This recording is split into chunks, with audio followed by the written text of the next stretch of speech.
सखर में भी Sindh employees alliance की जानिब से दिए गई तालाबंदी काम छोड़कर हड़ताल की कॉल पर जिले सखर में सिंध के तमाम सरकारी महकमों के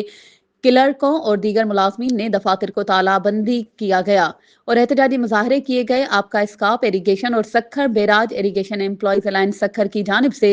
मुलाजमीन की बड़ी तादाद ने स्काप इरीगेशन ऑफिस सखर और सखर बैराज पर अलहदा अलहदा एहतजाजी मुजाहरे किए गए।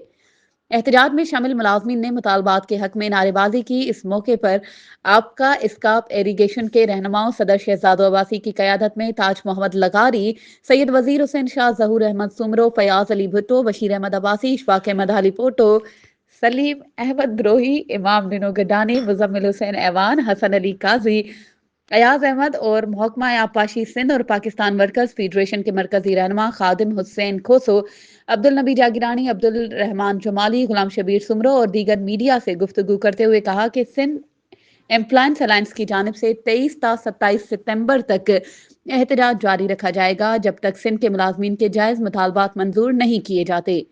कराची में लाखों मुलाजमीन एहतजाज के लिए पहुंचेंगे। रहनुमाओं ने सिंध हुकूमत से मुतालबा किया कि सिंध एम्प्लॉइज अलायंस की जानिब से